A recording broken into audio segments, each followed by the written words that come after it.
로마서 6번째 강해인데요. 아직도 하나님이 두렵습니까? 라는 제목으로 은혜를 나누겠습니다. 요즘에 예수 믿고 나서도 여전히 하나님이 두려운 분들이 계세요. 저도 그럴 때가 있었습니다.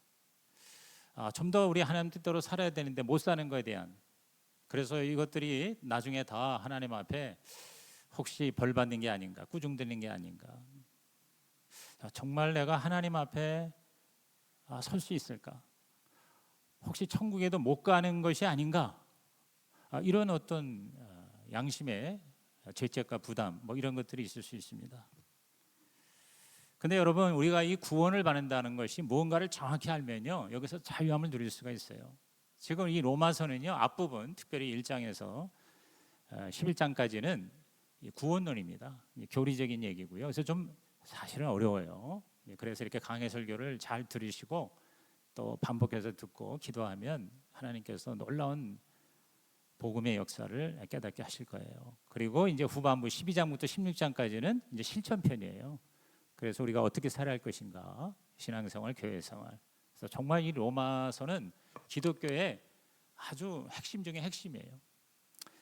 그런데 이 앞에 구원론에서 지난 1, 2, 3장 오늘에 이르기까지 이 구원의 본질을 바울은 아주 참 절실하게 설명하고 있어요. 구원의 본질 중에 중요한 게 속죄와 칭의. 시작. 속죄와 칭의입니다. 우리가 정말 하나님 앞에 잘 보이려고 애를 쓰고 있는데요, 특히 유대인들이 그랬어요. 어떻게 하면 하나님께 잘 보일 수 있을까? 그래서 그 율법을 잘 지키면 하나님께 잘 보인다고 생각을 했어요. 그런데 그러면서도 율법을 또 지키지를 못하거나 또 지키지를 않는 거예요. 그래서 바울은 하나님의 뜻대로 율법을 완전히 지키는 사람은 한 사람도 없다, 불가능하다, 이렇게 아주 단언을 합니다. 자, 오늘 본문의 23절에 보니까 우리가 너무 잘 아는 말씀이죠. 특히 이제 전도할 때 이거 암송에서 많이 쓰는데, 모든 사람이 죄를 범하였음에 하나님의 영광에 이르지 못했다, 이렇게 얘기합니다. 유대인이건 이방인이건 모든 사람이 다 죄인이기 때문에, 죄를 지었기 때문에 율법을 다 지킬 수도 없고 또 하나님께 잘 보이지 못하는, 즉 영광이 이르지 못하고 있다. 자, 그렇다면 우리 인간에게는 그럼 소망이 없단 말인가? 하나님과의 관계가 좋아지고 하나님께 잘 보일 수는 과연 없는가? 근데 바울은 있다라고 우리에게 희망적인 얘기를 하죠. 하나님 뜻대로 모든 율법, 모든 계명을 다 지키는 것은 불가능하지만 그럼에도 불구하고 우리가 하나님께 갈 수가 있고 또 하나님께 은혜를 입을 수 있고 잘 보일 수가 있다. 그 길이 있는데 그게 바로 믿음이라는 거예요. 믿음이라는 거예요. 자, 21절과 22절 말씀 다 같이 큰 소리로 시작. 이제는 율법 외에 하나님의 한 의가 나타났으니 율법과 선지자들에게 증거를 받은 것이라. 곧 예수 그리스도를 믿음으로 말미암아 모든 믿는 자에게 미치는 하나님의 의니 차별이 없느니라. 율법 외에 하나님의 한 의가 나타났다.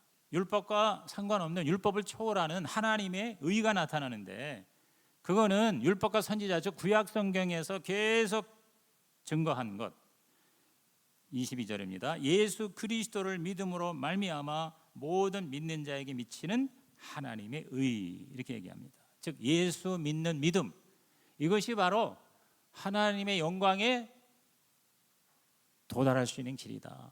하나님에게 잘 보일 수 있는 길이다. 할렐루야. 예수 그리스도를 믿는 것이 바로 하나님의 그 영광에 도달하고 하나님의 구원을 받고 하나님이 의롭다 하시고 하나님이 우리를 너무 좋게 보시는 길이 바로 예수 믿는 길이다. 그럼 예수 믿는다는 게 뭔가? 여기에 대해서 예수님이 직접 말씀하셨고 바울이 여기서 얘기했고 또 요한도 얘기를 했습니다. 자, 요한복음 5장 24절은 예수님이 직접 말씀하신 거죠. 복음의 핵심이죠. 다 같이 시작. 내가 진실로 진실로 너희에게 이르노니 내 말을 듣고 또 나 보내신 이를 믿는 자는 영생을 얻었고 심판에 이르지 아니하나니 사망에서 생명으로 옮겼느니라. 예수님의 복음을 듣고 하나님을 믿는 자는 구원을 받는다. 또 바울이 로마서 10장 9절에 이렇게 명쾌하게 얘기했습니다. 시작. 내가 만일 내 입으로 예수를 주로 시인하며 또 하나님께서 그를 죽은 자 가운데서 살리신 것을 내 마음에 믿으면 구원을 받으리라. 예수님과 예수님의 십자가 죽으심과 부활하심을 입으로 시인하고 마음으로 믿으면 구원을 받는다 그랬어요. 그 다음에 또 요한 사도가 요한복음 1장 12절에 이렇게 얘기했죠. 다 같이 시작. 영접하는 자 곧 그 이름을 믿는 자들에게는 하나님의 자녀가 되는 권세를 주셨으니, 즉 하나님이 보내신 그 예수님, 그가 우리의 십자가에서 죽으시고 부활하신 것을 그걸 내가 듣고 그걸 인정하고 그리고 그 예수님을 내가 신뢰하고 나의 구주와 나의 주님으로 영접을 하면 우리는 뭐예요? 하나님의 자녀되고 또 하나님의 영광에 도달하고 그리고 의롭다함을 받게 되어 하나님 보시기에 정말 예쁜 자녀가 된다. 할렐루야. 이렇게 바울은 얘기합니다.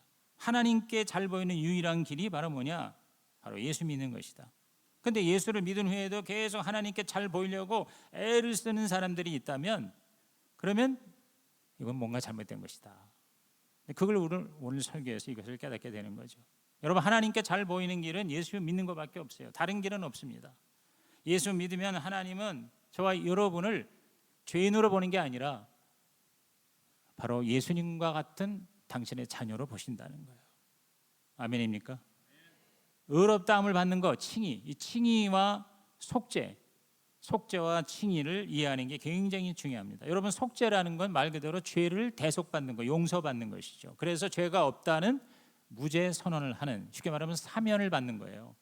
반면에 칭의는 뭐냐? 의롭다함을 받는다는 것은 죄 사함을 받는 것뿐만 아니라 사면만 받는 것이 아니라 복권까지 되는 거예요. 복권까지. 요새 우리 8.15 광복절에 대통령이 특별 사면을 했다고 그러잖아요. 그래가지고 이제 죄 지은 사람을 감옥에서 자유롭게 하고, 그 다음에 그 정도만이 아니라, 그러니까 벌을 받는 것을 면제해 주는 것에서 더 나아가 복권까지 하는 사면이 있죠. 그건 뭐냐면 완전히 이제는 죄가 없는 것처럼 그렇게, 즉 죄인이 아니라 의인으로 간주하고 누릴 수 있는 모든 권리를 다 누리게 하는. 그래서 범죄의 기록만 사라지는 게 아니라 시민으로서 누릴 수 있는 모든 권리와 혜택을 다 누리게 하는 것. 이게 바로 뭐야? 이게 복권이고 이게 바로 칭의입니다. 그러니까 우리가 예수를 믿으면 저와 여러분의 죄가 다 용서가 돼서 형벌, 죄의 궁극적인 형벌은 지옥의 심판이잖아요. 그거를 안 받게 해야 해요. 뿐만 아니라 우리가 하나님의 자녀로서 누릴 수 있는 모든 특권을 또 누릴 수 있게 하신다. 할렐루야. 그러니까 예수 믿는 게 얼마나 큰 복입니까? 그래서 이 두 가지를 이해하는 게 그게 바로 뭐예요? 구원의 본질이에요. 속죄와 칭의. 시작. 속죄와 칭의. 과거의 죄로 인해서 벌 받을 필요가 없어지는 게 속죄고요. 용서받는 거죠. 그 다음에 하나님을 사랑하고 하나님의 사랑을 받을 수 있는 자격을 얻는 게 이게 뭐예요? 칭의예요. 칭의. 이게 의롭다함을 받는다는 거죠. 그래서 칭의라는 건 뭐냐면 성경을 처음부터 끝까지 다 지킨 것과 마찬가지로 여겨 주신다는 것이죠. 그래서 우리는 바로 하나님 앞에 법을 다 지킨, 율법을 다 지킨 걸로 하나님이 우리를 간주하시겠다는 거예요. 그렇게 하나님이 우리를 보시겠다는 거예요. 그런데 우리가 죄사함을 받았는데 항상 하나님 뜻대로 살지 못한 거를 너무너무 죄송하게 생각해서, 그래서 하나님한테 벌 받을 거 봐 계속 두려워하고, 그래서 늘 하나님을 믿기는 믿는데 하나님이 무서운 그런 하나님이 된다 그러면 그건 하나님 뜻이 아니라는 거죠. 의롭다함을 받은 우리는 성경의 모든 걸 다 지킨 사람으로 하나님이 봐주시니까 얼마나 우리를 예쁘게 보시겠어요. 여러분, 우리 자녀들이 좀 착하지 않고 좀 말을 좀 안 들을 때도 있고, 그래도 내 자식이니까 웬만하면 뭐예요? 부모가 다 그 자식을 사랑하는 거예요. 필요를 채워주는 거예요. 자녀로서 살 수 있는 모든 것을 공급하는 거죠. 예수 믿으면 똑같아요. 하나님이 저와 여러분을 하나님의 아들, 즉 예수님처럼 봐주시는 거예요. 기가 막히는 은혜죠. 우리가 내가 봐도 한심한데 하나님은 우리를 예수 믿는 것 딱 그 한 가지 때문에 우리를 당신의 독생자 예수처럼 우리를 봐주신다. 할렐루야. 여러분, 이것이 정말 여러분에게 깨달아지고 믿어지고 그리고 여러분의 삶에서 경험되어지기를 주님의 이름으로 축원합니다. 하나님 뜻대로 살지 못하는 것에 대해서 늘 송구하고 두려워하고 그리고 항상 하나님 눈치 보는 그러한 모습이 아니라 하나님과 더 사랑스러운 친밀한 관계가 되고 그러나 하나님 자꾸 만나고 싶고 하나님 자꾸 가까이 하고 싶고 하나님하고 있는 게 너무너무 즐겁고 행복한 이게 바로 뭐예요? 가정교회 신자예요. 이게 바로 신약교회 성도의 자화상이다. 그렇다면 여러분이요 뭐 자꾸 해라 해서 하는 게 아니라 내 마음 가운데 하나님을 사랑하기 때문에 기쁘고 즐겁게 할 수 있다는 거죠. 새벽기도도 그렇습니다. 한때 저도 새벽기도가 너무 힘들고 사실 힘들어요. 새벽기도가 그것도 뭐 매일 한다는 게 어떤 때는 의무감으로 억지로 또 성도들 때문에 목사니까 그렇게 할 때도 있었어요. 그런데 정말 하나님이 내 죄를 용서해 주시고 정말 하나님께서 나를 인정해 주시고 그래서 하나님의 나를 이쁘게 여기셔서 늘 나를 보고 싶어 하시는 그 하나님을 경험하고 나서부터는 여러분 내가 오늘 하나님을 새벽에 나가서 못 만나면 하나님이 굉장히 섭섭하실 거야. 어떤 그런 무서운 두려운 의무감 죄책감이 아니라 아버지의 마음을 내가 생각해서 그래서 그냥 하나님께 가면 하나님이 우리가 좀 현찮아도 그걸 기쁘게 받으신다는 거예요. 여러분 자녀들이 와서 부모와 또는 조부모와 함께 하는 거 그 자체가 그게 행복한 시간 아니에요? 좋아하는 사람과 함께 있는 그 자체가 행복이거든요. 근데 우리가 하나님을 그렇게 행복하게 만나는 것보다 몇백 배 더 하나님은 저와 여러분을 그렇게 생각하신다는 거예요. 여러분을 정말 사랑하고 싶어 하시고 여러분을 정말 품고 여러분 달려가는 그 모습을 보고 하나님은 너무너무 좋아하신다는 거죠. 아멘입니까?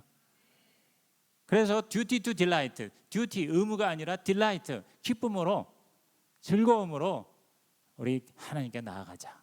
이게 이제 팀 켈러의 얘기인데 전 그 말을 제가 듣고 나서부터 제가 늘 내가 과연 주님을 사랑하고 목사로서 주의 일을 하는 것이 나의 듀티, 의무 때문이냐 아니면 정말 딜라이트, 정말 이것이 기쁘고 즐겁고 행복한 신바람 나는 즐거움 때문인가 이거를 끊임없이 이렇게 묵상을 해보는 거예요. 뭐 100% 그렇게 우리가 항상 즐겁게 기쁘게 할 수는 없겠죠. 그러나 본질이 바로 그거라는 거죠. 저와 여러분이 구원받았다는 게 바로 그거라는 거예요. 내가 어떤 공로, 내가 어떤 하나님께 잘 보이려고 애를 써서 하나님이 우리 복 주시는 게 아니라 그냥 하나님께 갔더니 하나님이 우리를 안아주시고 품어주시고 그 하나님을 끝까지 신뢰했더니 하나님이 저와 여러분을 끝까지 책임져 주신다. 할렐루야. 이게 바로 구원이다. 믿으시면 아멘 하시기 바랍니다. 그러니까 예수 믿는 것은 죄를 용서받는 속죄와 함께 하나님과의 관계가 좋아지는 이 칭의를 누리는 거예요. 그러면서 점점 이 의롭다함이 거룩해지는 성화가 되고 성화가 나중에 글로리피케이션 영화가 되어서 그때 이제 진짜 구원의 완성인 천국에 들어가게 되는 것이다. 하나님이 원하는 게 그거예요. 이게 부모에게 안기지 못하고 빙빙 도는 자녀가 있다면 그 얼마나 참 안타까워요. 그렇죠? 근데 그냥 부모를 의지하고 할아버지 할머니하고 달려드는 제가 지난번 6월 달에 온 서희 얘기를 했잖아요. 말도 제대로 못해. 할아버지도 제대로 못해. 사랑해요. 그러면서 달려들 때 걔가 나한테 뭐 잘하고 못하고 이게 하나님 이 할아버지 입장에서 아버지 입장에서는 그게 아니잖아요. 그냥 좋다고 달려들면 그게 너무 행복한 거예요. 걔가 뭘 잘해서가 아니라 오히려 내가 좀 더 잘해주고 싶은 마음. 저와 여러분의 아버지 하나님이 그런 하나님이시라는 것을 여러분께서 알아주셨으면 좋겠어요. 여러분 저도 이제 이렇게 설교를 하거나 또 이제 옛날에 제가 수없이 목회자 세미나 했잖아요. 그런데 끝나고 나서 빙빙 이렇게 눈치 보면서 도는 사람하고는 별로 관계가 깊어지지 않아요. 그런데 그 참석한 사람들 중에서 뭐 질문도 많이 하고 앞자리에 앉고 그리고 자꾸 와서 이렇게 아는 척하고 인사하고 같이 밥 먹자 그러고 그다음에 뭐 하나라도 아이스 깨끼락도 하나 사다 주고 그러면은요 굉장히 그 친구하고 친해지는 거예요. 그래서 뭔가 좋은 걸 자꾸만 이렇게 주고 싶은 거예요.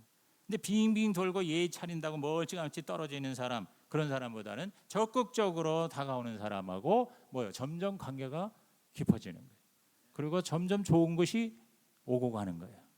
여러분 하나님이 그런 하나님이 되시기를 예수의 이름으로 축복합니다. 하나님께 잘 보이려고 애쓰지 마시고 그냥 진짜 예수를 내가 구주와 주님으로 믿는다면 내 죄 다 용서받은 거 확신하시고, 그리고 하나님이 나를 예쁘게 보신다는 것도 믿으시고, 그래서 그 하나님께 자주 여러분께서 찾아가는 은혜가 있기를 예수 이름으로 축복합니다.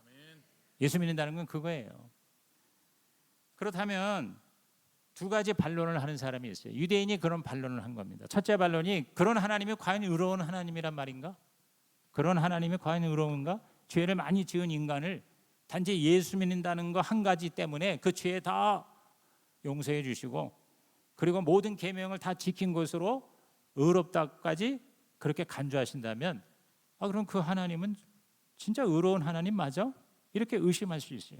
이런 반론 때문에 여러분 예수 믿지 못하는 사람들이 실제로 있습니다. 예를 들어서, 아니 예수 믿는다는 사람이 그 인격과 그 삶을 보니까 엉망이라 이 말이에요. 자기가 볼 때 자기보다도 더 나을 게 없는데, 단지 저 사람이 예수 믿었다는 거 한 가지 때문에 용서받고 지옥도 안 가고 천국도 간다? 그리고 하나님께 복을 받는다? 그런 하나님을 어떻게 내가 신뢰할 수 있을까? 그건 의로운 하나님이 아니지 않느냐? 유대인들이 이 생각이 굉장히 강했던 거예요. 왜냐하면 유대인들은 구약 성경에 계속 그 계명을 지키라고 요구하시는 하나님만 생각한 거거든요.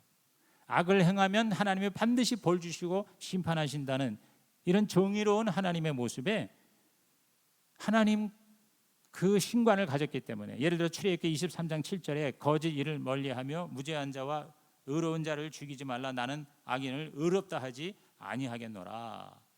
아니 이런 하나님인데 단지 예수 믿고 그저 하나님 앞에 예수님을 구주와 주님으로 고백했다고 그래서 그걸 다 벌도 안 주고 받아준다? 그건 정의로운 하나님이 아니지 않냐? 근데 여러분, 그럼에도 불구하고 하나님은 전혀 의로우신 하나님이십니다. 왜냐하면 우리를 의롭게 하시기 위해서 정당한 대가를 치르셨기 때문인 것입니다. 자, 예를 들어서 어떤 사람이 친구의 돈을 떼먹고 도망가다 잡혔어요. 그래서 경찰서 유치장에 갇혔거든요. 근데 그 경찰서의 서장이 마침 그 갇힌 친구의 동창이야. 초등학교 동창이야. 밤이 깊었을 때 몰래 이 친구를 빼내요. 동창이기 때문에. 그렇다면 그건 불의한 것이죠. 그죠? 몰래 잘못한 사람을 빼줬어요. 경찰서 서장이. 그건 불의한 겁니다. 그런데 이 서장이 그렇게 하지 않고 그 돈을 떼인 사람을 찾아가서 그 자기 친구가 얼마 빌렸는가를 알아보고 그 돈을 웃돈까지 얹어가지고 다 갚아버렸어요. 그리고 그 고소를 취하했어요. 그렇게 해서 동창생을 풀어줬어요. 그렇다면 그건 불의한 겁니까? 그게 불의한 게 아니죠. 그건 오히려 의로운 거예요. 그죠? 그건 의로운 걸 넘어서서 그건 궁율이 있고 자비가 있고 사랑이 있는 거죠. 그렇게 다 갚았는데도 그대로 그 유치장에다가 가둬두는 게 오히려 불의한 거죠. 하나님과 우리의 관계가 그렇다는 거죠. 우리가 다 죽을 죄를 지은 죄인입니다. 근데 예수님이 십자가에서 우리 죄를 완전히 다 갚아주셨어요. 우리가 받을 천벌을 다 대신 받으셨어요. 우리가 갈 지옥을 대신 가셨어요. 그래서 그걸 보고 하나님이 우리를 의롭다고 하셨어요. 그렇다고 하나님이 불의하신 분이 되는 걸까요? 아니라는 거죠. 그죠? 이에 대해서 바울이 24절 25절에 좀 더 세밀하게 이렇게 정확하게 말씀하십니다. 자, 우리 로마서 3장 24절 25절 시작.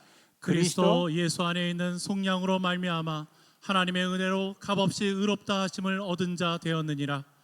이 예수를 하나님이 그의 피로써 믿음으로 말미암은 화목제물로 세우셨으니 이는 하나님께서 길이 참으시는 중에 전에 지은 죄를 간과하심으로 자기의 의로우심을 나타내려 하심이니. 자, 하나님이 우리를 구원하신 그 구원의 본질이 속죄와 칭의라고 그랬잖아요. 이 속죄와 칭의를 좀 더 이렇게 잘 설명하기 위해서 오늘 여기서 두 가지 단어 집중하십시다. 이걸 사실 신학적으로 하려면 너무 복잡하고 시간도 많이 걸리는데, 여기 어떤 단어가 있냐면 속량이라는 단어가 24절에 나오죠. 속량. 그 다음에 25절에는 화목제물이라는 말이 나옵니다. 이 속량이라는 단어가 새 번역에는 그냥 구원으로 번역이 됐고요. 그 다음에 화목제물은 속죄제물이다 이렇게 돼 있어요. 그래서 영어로 말하면 속량은 리뎀션이에요. 리뎀션. 이 속량이라는 게 무슨 뜻이냐면 대신 갚아준다는 뜻이에요. 고대 사회에 빚을 많이 진 사람이 갚지를 못했어요. 그러면 어떻게 되느냐? 빚을 못 갚았기 때문에 노예가 돼요. 그런데 그 노예의 인척 중에 대신 와서 빚을 갚아줬어요. 그래서 노예의 신분에서 다시 자유인으로 회복시켰어요. 아까 그 유치장의 친구 동창생 대신 갚아주고 빼는 것과 똑같은 거예요. 이게 속량이라고 그래요. 속량, 리뎀션이라고 합니다. 몸값을 지불했다 이 말이에요. 그래서 납치범이 돈을 요구하잖아요. 그 몸값을 갖다 주는 거가 바로 리뎀션이라고 해요. 근데 예수님께서 우리 몸값을 대신 치르고 마귀한테 우리를 어떻게 했어요? 자유케 한 거예요. 이게 바로 속량이에요. 그러니까 속죄와 칭의를 이 단어로 설명을 하면 여러분이 이해가 빠르실 거예요. 그렇죠? 우리가 한 거 아무것도 없어요. 대신 갚아줘가지고 우리는 하나님 자녀가 되었다. 할렐루야. 그렇기 때문에 이제는 더 이상 우리는 내 옛날의 주인인 사탄, 내 옛날의 주인인 죄의 노예가 아니고 이제는 자유인이 됐고 오히려 뭐요? 하나님의 자녀까지 됐어요. 할렐루야. 이게 바로 속죄와 칭의를 설명하는 내용입니다. 여러분 그 미국의 남북 전쟁에서 노예 해방이 됐잖아요. 수많은 군인들이 이것 때문에 피를 흘렸어요. 그 결과 이제 미국에서는 노예 제도가 없었어요. 자유 시민이 다 됐어요. 흑인이라고 해서 노예 될 필요가 없어요. 왜냐하면 헌법이 그렇게 법이 제정이 된 거예요. 이제는 더 이상 노예의 주인이 주인 노릇하지 못하고 노예는 더 이상 노예가 될 필요가 없게 됐단 말이에요. 그런데 그 사실을 모르거나 또 알면서도 알기는 아는데 그걸 자기 권리를 행사하지 않으면 어떻게 돼? 여전히 그 노예는 노예 생활을 하고 있을 수밖에 없는 거죠. 그걸 알면서도 자기 권리를 주장하지 못하면 그냥 주인이 시키는 대로 뭐요? 노예 생활을 할 수밖에 없는 거예요. 오늘 우리가 예수 믿고 구원받은 게 노예에서 해방되는데 하나님의 자녀인데 자녀답게 살 특권을 가졌는데 불구하고 여전히 뭐요? 사탄과 죄의 노예처럼 살고 있다면 예수님의 십자가의 대속의 은혜가 무의미해지는 거죠. 하나님이 보실 때 안타까운 거죠. 오늘 여러분이 예수 믿고 구원받았다는 것이 얼마나 엄청난 사건이고 위대한 하나님의 특권이라는 사실, 오늘 이 예배를 통해서 절절하게 깨달으시기를 예수님의 이름으로 축복합니다. 예수님의 권리를 제대로 사용하자. 시작. 예수님의 권리를 제대로 사용하자. 겁먹지 말고 두려워하지 말고 십자가에서 승리하신 그 예수의 특권을 내가 누리는 거, 이게 바로 믿음이라는 거예요. 그게 예수 믿는다는 거예요. 두 번째 단어는 화목제물이라는 단어입니다. 화목제물, 속죄제물. 이건 sacrifice of atonement라고 영어 성경에 번역이 되어 있는데 이게 결국 같은 얘기인데 이거는 그러니까 자 빚진 노예를 빚 갚아줘서 자유케 하는 것, 이것이 구원을 받는다는 의미고, 또 한 가지로 설명한 게 뭐냐면 대신 나 대신 누가 제물이 되어주는 거라는 거죠. 이걸 가장 쉽게 이해하려면 우리 나라의 그 고대 그 이야기 중에 심청전이라는 이야기가 있잖아요. 나 너무 오래돼가지고 잘 기억이 안 나는데 대강 이런 것 같아. 심청이 착한 딸이 있는데 아버지가 소경이야, 맹인이야.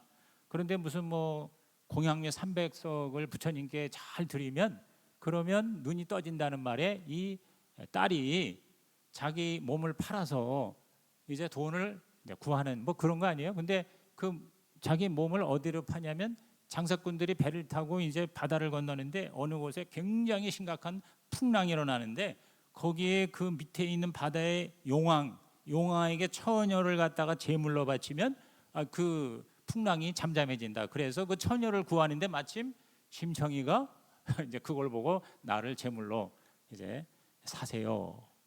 근데 그 다음에 어떻게 됐는지 다 기억이 안 나네요.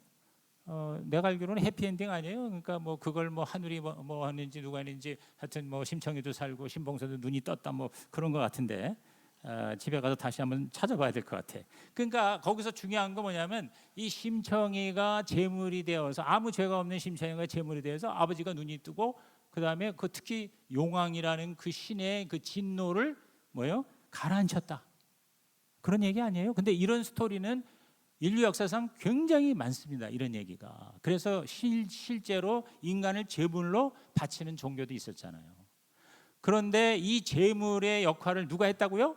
예수님이 했다 이 말이에요. 예수님이 십자가에서 아무 죄가 없는 예수님이 저와 여러분 이 죄에서 우리를 자유케 하려고, 그러니까 이거는 사탄에게서 빼앗아 오는 그런 빚을 대신 갚는 거하고는 또 다른 차원의, 다시 말해서 하나님을 정의의 하나님의 그 정의 때문에 죄를 심판하실 수밖에 없는 그 심판의 진노를 어떻게 했어요? 가라앉힌 역할을 한 거예요. 예수님의 십자가가. 그러니까 예수님이 십자가에서 죽으신 거는 사탄에게도 해당되고 하나님에게도 해당되는 거예요. 사탄에게는 값을 대신 치르고 우리를 자유케 했고, 하나님에게는 하나님의 정의의 심판에서 우리를 어떻게 해요? 면제시켜 줬다는 거죠. 이게 구원이다. 이해가 되십니까? 이거를 우리가 깨달았고 우리의 삶에서 내가 한 거 아무것도 없어요. 오직 예수님이 십자가 은혜로 한 거니까 더 이상 죄의 노예가 되지 말아야 되고, 더 이상 하나님이 두려워서 무서워서 벌벌 떨지 말아야 된다. 이것이 오늘 설교의 핵심 메시지라 하는 것입니다. 그래서 하나님이 저는요 애꾸눈이라고 생각해요. 저는 옛날부터 이런 생각을 했어요. 하나님이 어떤 애꾸눈이냐면, 하나님의 눈이, 하나님의 대표적인 속성이 사랑과 정의. 시작. 사랑과 정의. 정의와 사랑. 그러니까 하나님의 한 눈은 사랑의 눈, 하나님의 또 다른 눈은 정의의 눈이야. 이 두 가지가 하나님이야. 그런데 우리 인간이, 죄인이 바로 뭐냐, 이 죄 때문에 하나님의 사랑이 전달이 안 돼. 그러니까 죄인에게는 이 사랑이라는 눈이 가려져 있어. 그래서 애꾸눈이야. 근데 예수 믿은 저와 여러분에게는 바로 우리의 죄가 다 용서를 받아서 하나님의 정의가 우리를 향해서 행사할 필요가 없어요. 왜? 이미 예수님이 대신 해주셨어요. 할렐루야. 그러니까 하나님은 정의로운 하나님이니까 죄를 절대로 내버려 둘 수가 없잖아요. 그럼 우리가 죄인이니까 우리를 심판하셔야 되잖아. 그런데 예수님이 대신 심판을 받으셨기 때문에 하나님의 정의의 눈이 가려졌어. 그래서 하나님이 우리한테도 애꾸눈이야. 그러면 하나님은 이제는 우리를 어떻게 작정하셨는지 알아요? 정의의 눈으로 보시는 게 아니라 사랑의 눈으로 보시기로 하나님은 작정하셨다는 거야. 그래서 저와 여러분이 진짜 예수를 믿는 자라면 우리의 어떠한 죄도 하나님은 애꾸눈이 됐어. 그래서 하나님은 저와 여러분을 다 사랑으로만 우리를 뭐요? 품으시는 것이다. 그러니까 여러분이 하나님 앞에 진짜 예수 믿는 사람은 벌벌 떨 필요가 없다 이 말이에요. 어떻게 하나님을 애꾸눈이라고 죄송한데 그렇게 해가지고 여러분을 이해시키려고 이렇게 얘기하는데 좀 이해가 되십니까? 그러니까 우리가 봐도 내가 한심하고 내가 벌 받을 그런 천벌을 받을 사람인데 하나님 우리를 그렇게 안 본다니까. 왜냐하면 하나님의 그 정의로운 심판의 눈이 애꾸눈이 됐다니까. 예수님 때문에. 그래서 저와 여러분을 끝까지 사랑하시고, 만약에 계속 죄를 지으면 그걸 어떻게 해서든지 징계를 하시고 또 환난을 통해서 고난을 통해서 심지어는요 그냥 우리를 데려가세요. 여러분이요 회개하지 않고 계속 죄를 짓고 하나님 앞에 잘못하고 있으면, 또는 앞으로 그럴 가능성이 있으면 하나님 미리 아시니까. 예수 믿는 사람이 갑자기 죽을 경우가 있거든요. 그런 경우를 신학적으로 어떻게 해석하냐면 하나님 미리 데려가시는 거예요. 성경에 그런 근거가 있어요. 왜? 그냥 놔뒀다가는 다시 지옥으로 갈 수밖에 없는 상황이 되면, 그건 하나님께서 저와 여러분이 예수 믿고 언약을 맺을 때 끝까지 구원을 보장하신다는 그 약속에 어긋나잖아요. 그러니까 하나님이 육신은 사단에게 내어주고 그 영을 하나님이 취하신다, 이런 말씀이 있는 거예요. 그런 극단적인 대상이 돼서는 안 되겠죠. 이 땅에서 여러분이 하나님을 즐거워하고 하나님의 사랑에서 풍성한 삶을 살고, 하나님이 우리에게 원하시는 바를 진짜 자원하는 마음으로, 감사하는 마음으로 그거를 즐겁게 따라가는 멋진 예수 제자가 되시기를 주님의 이름으로 축원합니다. 그래서 예수가 대신 치르셨고 예수가 대신 죽으셨다는 거예요. 이것이 속량과 속죄 제물의 의미인 것입니다. 한번 따라합시다. 예수님이 나를 위해 대신 치르셨고 대신 갚으셨고 대신 죽으셨다. 여러분, 인간이 신을 위해서 제물로 바치는 종교는 있어도요, 신이 인간을 위해서 제물이 되는 종교는요 기독교밖에 없습니다. 그런 의미에서 기독교는 종교가 아니에요. 그런 의미에서 여러분 기독교는 어떠한 종교, 그 모든 종교는 인간이 만든 거예요. 기독교만이 하나님이 직접 내려오셔서 우리를 위하여 준비하신 생명의 종교라는 사실을 저와 여러분 흔들리지 마시기를 주의 이름으로 축복합니다. 그리고 이걸 담대하게 전하시기를 주의 이름으로 축복합니다. 이제 우리는 더 이상 하나님께 잘 보이려고 애쓸 필요가 없어요. 하나님을 두려워할 필요가 없어요. 역경과 시련이 닥치더라도 하나님의 진노 심판 아닐까 하고 지레 겁먹고 생각할 필요가 없어요. 여전히 하나님은 저와 여러분을 사랑하십니다.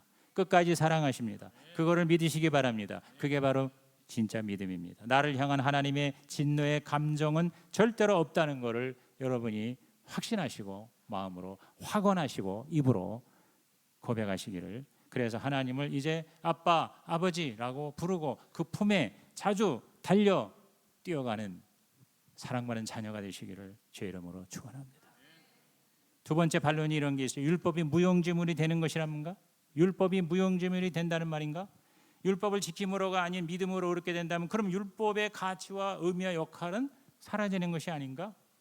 유대인들이 그렇게 중요시한 율법이 하루아침에 쓸모없는 것이 된다는 것 이해가 되지 않았을 것이에요. 이에 대해서 바울은요 놀라운 말을 합니다. 3장 31절에 그런즉 우리가 믿음으로 말미암아 율법을 파괴하느냐?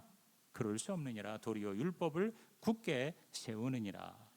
여러분 이 말씀이 무슨 말씀인지 알아요? 유대인들이 율법을 맡은 자로 율법을 세운다고 했지만 사실은 지키지도 않고 지킬 수도 없었어요. 율법을 소중하게 여겼지만 율법이 아닌 율법주의가 돼버렸어요. 그래서 율법주의에 갇혀서 하나님도 기쁘시게 못하고 하나님이 율법을 주신 목적도 이루지 못하고 하나님이 특별히 택한 선민으로서의 사명도 감당하지 못하는 참으로 안타까운 상황이 벌어졌어요. 이럴 때 하나님께서 예수 오시기 600년 전 선지자 예레미야를 통해서 새로운 언약을 약속하셨어요. 우리 좀 길지만 예레미야 31장 31절에서 34절의 말씀을 큰 소리로 시작. 여호와의 말씀이니라. 보라, 날이 이르느니 내가 이스라엘 집과 유다 집에 새 언약을 맺으리라. 이 언약은 내가 그들의 조상들의 손을 잡고 애국 땅에서 인도하여 내던 날에 맺은 것과 같지 아니할 것은 내가 그들의 남편이 되었어도 그들은 내 언약을 깨뜨렸음이라. 여호와의 말씀이니라.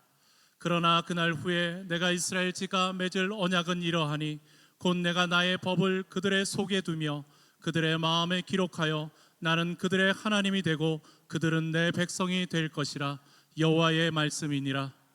그들은 다시는 각기 이웃과 형제를 가리켜 이르기를 너는 여호와를 알라 하지 아니하리니 이는 작은 자로부터 큰 자까지 다 나를 알기 때문이라. 내가 그들의 악행을 사하고 다시는 그 죄를 기억하지 아니하리라. 여호와의 말씀이니라. 돌판에 새겨진 율법을 주었는데 그걸 지키지도 못하고 또 지키지도 않고 남을 판단하는 그러한 용도로만 쓰니 있으나 마나한 것이 되고 말았잖아요. 율법이 폐기된 것과 다름없게 되었어요. 그래서 하나님께서 새 시대의 새로운 언약을 주셨어요. 근데 그 특징이 뭐냐? 바로 그 하나님의 새로운 법을 그 속에 두고 그 마음에 기록하게 했다고 그랬어요. 무슨 얘기입니까? 성령님을 우리에게 보내주신다는 거예요.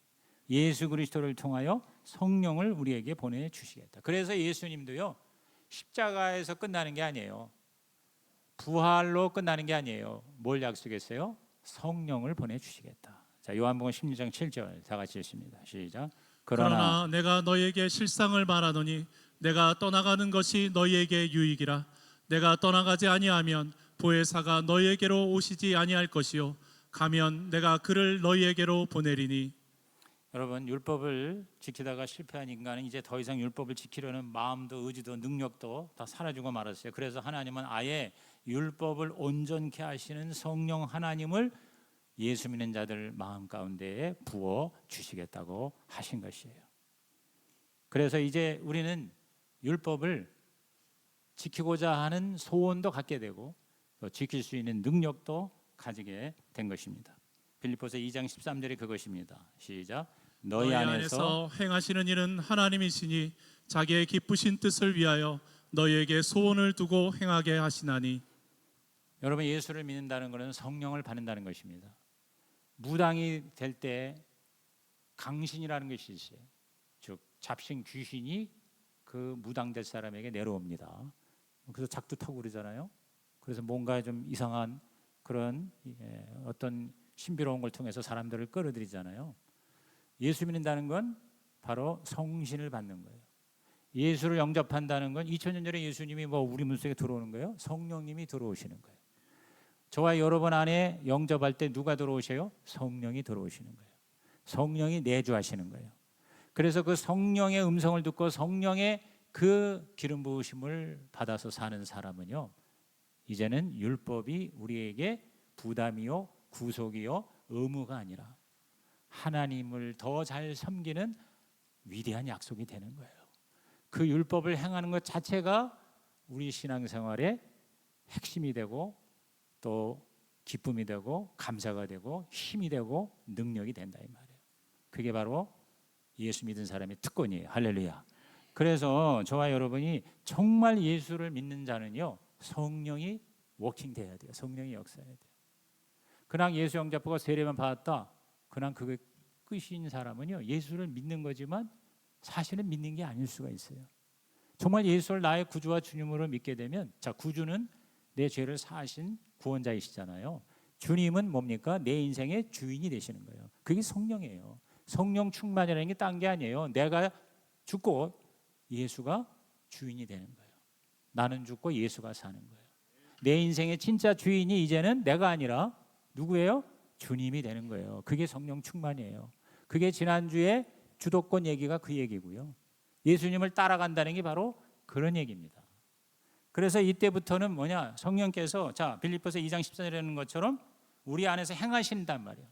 행하시는 이가 성령님이에요. 근데 어떻게 행하시느냐? 자기의 기쁘신 뜻을 위하여. 기쁘신 뜻이 뭐예요? 하나님의 법이에요. 하나님의 율법이에요. 그렇게 율법 지키지 못해서 결국은 하나님의 심판을 받는 사람이 이제는 그 하나님의 법, 하나님의 뜻, 하나님의 율법, 즉 명령과 약속, 이 두 가지거든요. 명령과 약속을 잘 이해하고 성령께서 깨닫게 하세요. 그리고 그것을 내가 기쁨으로 지키겠다고 하는 욕구를 주시는 거예요. 소원을 주시는 거예요.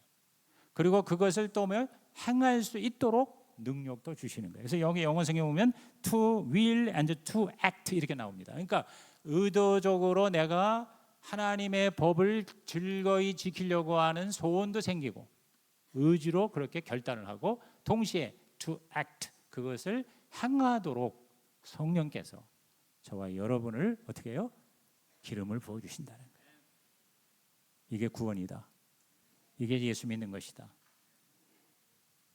그래서 여러분이 더 이상 늘 내가 못 지키면 하나님이 나를 벌 주실까? 내가 이거 제대로 살지 못하는데 하면서 늘 뒷꼭지에 뭔가 하나님에 대해서 두려워하는 마음이 있다면 여러분 다시 예수 영접해야 됩니다. 정말 예수님이 내 죄를 위해서 십자가에 죽으시고 부활하신 것을 믿고 그 예수를 내 안에 모셨다. 그러면 그 예수가 내 인생을 책임져 주시는 주인이 된다. 이것이 확실하다면 더 이상 하나님이 무서운 하나님이 아니에요. 우리 아버지 하나님. 맨날 아빠, 아버지 하고 하나님을 찾아가는, 이것이 누가 시켜서가 아니에요. 맨날 목사가 새벽기도 나오라 해서 나오는 게 아니에요. 자기가 막 주님을 보고 싶은 거예요. 주님하고 시간을 내가 보내고 싶은 거예요. 전도해라 해서 전도가 아니라 정말 이 마음 가운데 성령께서 내가 받은 그 구원의 은혜가 너무 감사하고 너무 이것이 위대하고 이건 나만 누리기에는 너무 아까워서 내 사랑하는 사람에게도 이걸 내가 전해야지 하는 마음과 의지를, 감정을 누가 주시네요? 성령이 주시는 거예요. 그게 바로 예수를 영접했다고 하는 의미고 예수님 나의 주님이 되신다는 의미라는 것입니다. 그래서 결론은 뭐냐? 바로 성령께서 저와 여러분을 주장하시는 주인이 되시는 신바람 나는 그런 예수 제자가 다 될 수가 있다는 것이고 또 그렇게 되는 것이 하나님의 뜻이에요. 뭐 이거 해 이거 안 하면 너 나중에 혼나 이런 차원이 아니라니까. 지금 우리 예수 믿는 저와 여러분은 하나님의 그 무한한 은혜와 사랑을 받았기 때문에 그 힘으로 사는 거예요. 하나님이 나를 목숨 걸고 사랑하시기 때문에 우리도 다른 사람을 목숨 걸고 사랑할 수 있는 거예요. 이것이 바로 바울이 로마서에서 우리에게 가르쳐 주려고 하는 메시지인 것 같습니다. 결단카드 꺼내시고요. 오늘 하나님이 여러분이 주시는 여러분의 레마를 한번 적어보시고 우리 하나님께 결단하시고 기도받는 시간 됐으면 좋겠습니다.